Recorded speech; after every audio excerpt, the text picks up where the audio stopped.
Hello everyone. Welcome back to my channel. My name is Hannah if you're new here, and welcome to another vlog.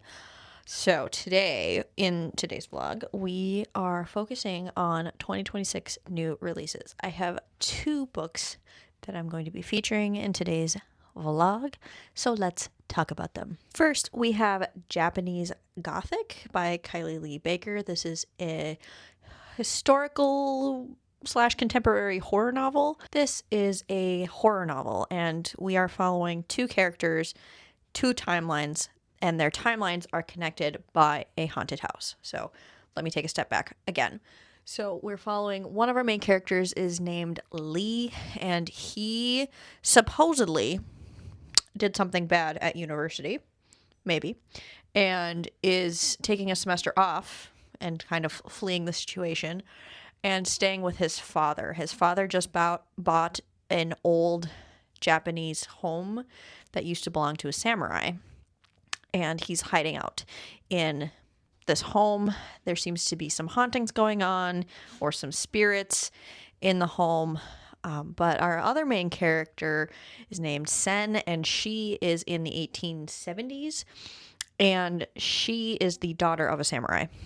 And during this time period, samurai is outlawed, and there was a samurai rebelling against the outlaw of samurais, and they lost. So the fact that her father returned from this rebellion disgraced instead of dying on his sword is kind of a big deal. And she is kind of convinced that her father isn't really her father, but she is also desperately seeking her father's approval. And so she has trained her whole life to be samurai. And so she holds a lot of the same ideals that he does and is desperate for his approval and his love. So they live in the same home that Lee does, and she is now experiencing some visions, some hauntings. And it seems like, this is all in the synopsis, that instead of hauntings, they are seeing into each other's timeline and only seeing each other across time. So that was the synopsis, and I decided to change angles just to talk about my first thoughts and opinions on this book. So I'm actually 40% in. This is a 10-hour audiobook, and I'm 40% in. And so far, I'm really liking this. I'm having a really good time.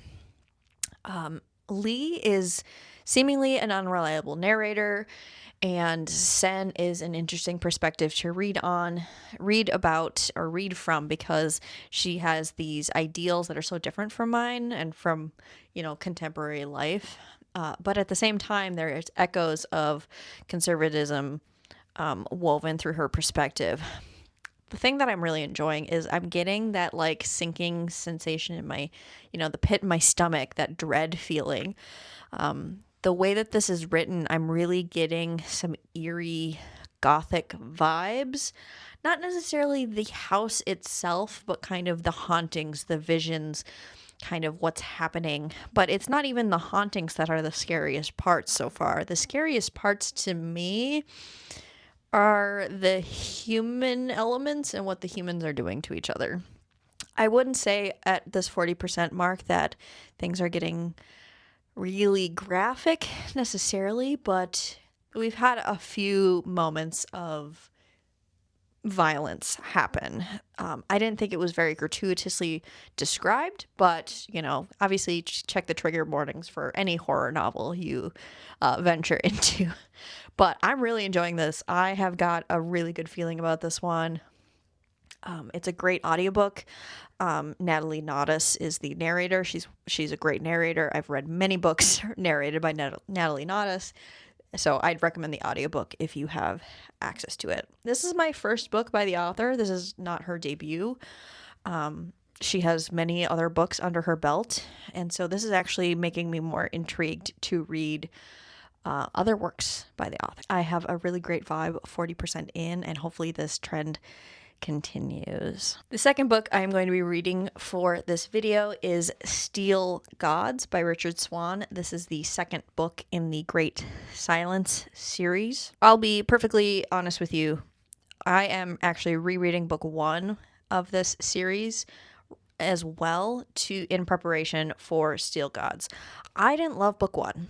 I gave book 1 a 3.5 out of 5 stars. It is an epic fantasy horror, and I just did not find this as compelling as I was hoping. I didn't love the characters as much as I was hoping. The plot was very slow in the middle 50% of this book, of the first book, I should say. And so I ended up giving it like a 3.5 out of 5 stars. But I decided I think I need to give the first book a second chance, and that will determine if I will continue or not.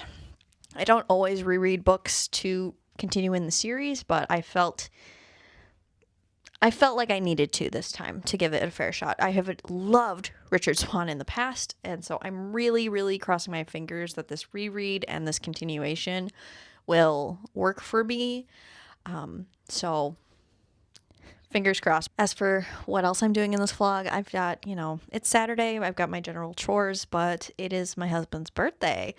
And so we are celebrating him today. So we are going out for pizzas, and we are going to a Loons soccer game tonight. And it is cold and snowing potentially this evening. It's going to be about 30 degrees Fahrenheit as a high today, with potentials for a snowstorm.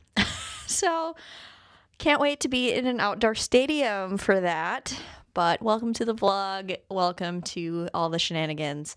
And I'll talk to you very soon.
Good morning. It is Sunday, and I'm coming to you with my new sweatshirt for the soccer team I like, and with some reading updates as well. So yesterday I plowed through Japanese Gothic, and this is 5 stars, y'all.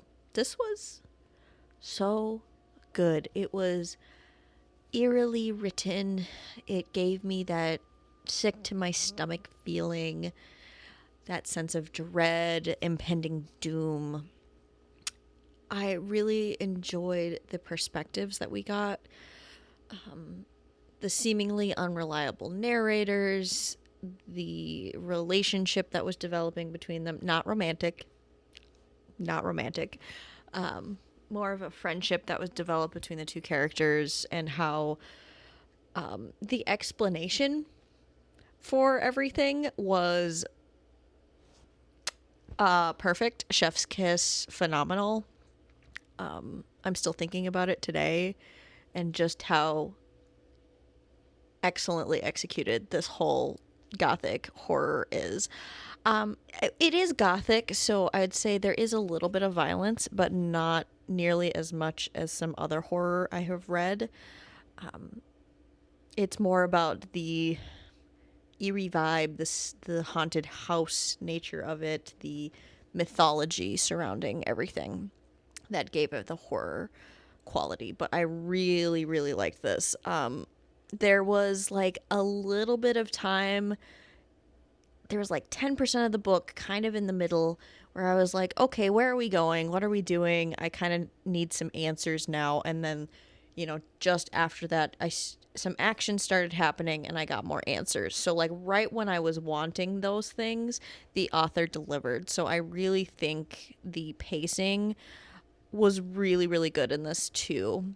So, like, even though it was, like, maybe slightly slow at that little bit, I think she brought it back around.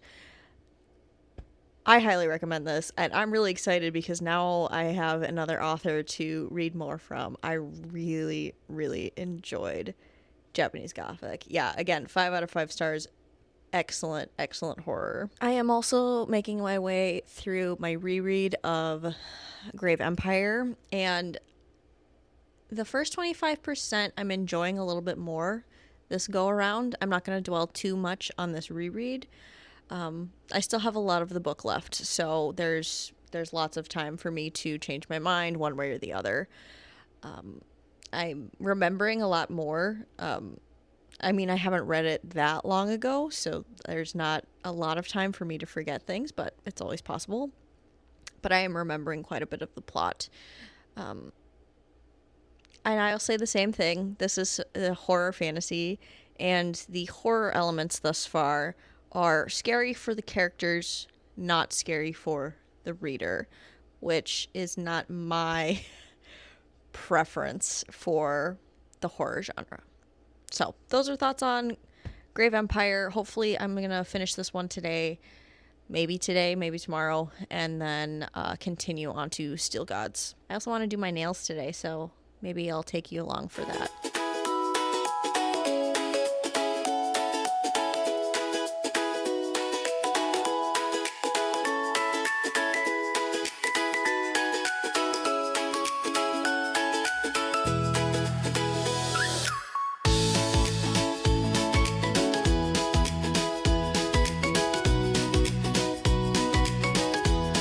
Hello, good morning, everyone. I am not feeling my best today.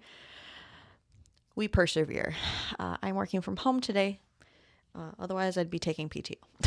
So there's that. I did want to wrap up Grave Empire.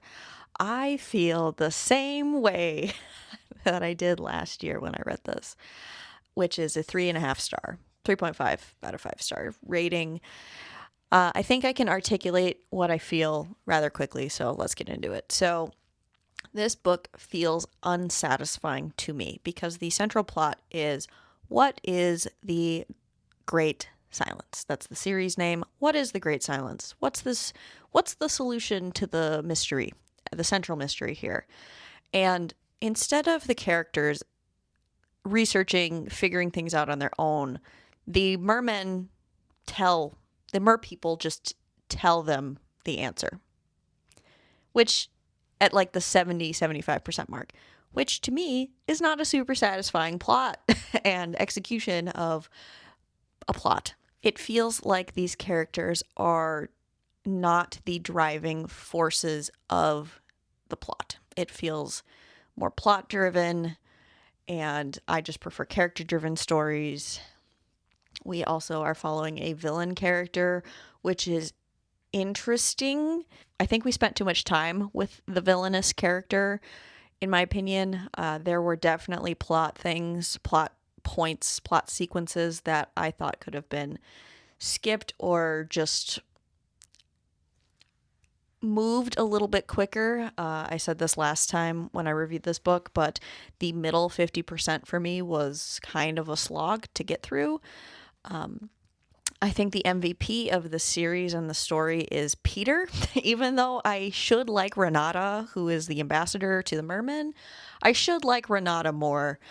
But again, because I think it's so plot driven, it doesn't feel like Renata is the driving force of her plot line. And I feel like Peter, at least to me, is one of the more interesting plot lines, one of the more interesting characters. He feels like he has some agency, which that's a big thing for me. He doesn't have a ton of agency, is what I'll say instead. So I'm intrigued enough to continue, but I stand by my 3.5 out of 5 star rating.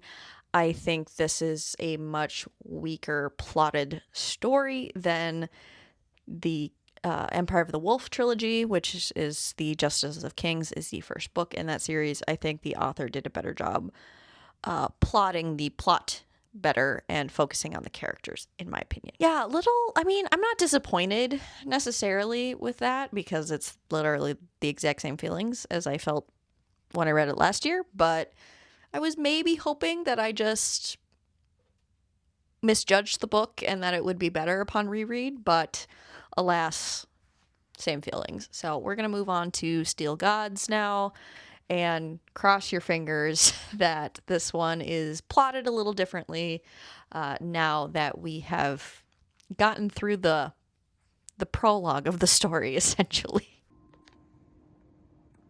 I'm at the library. Look at all these books I have to shelve.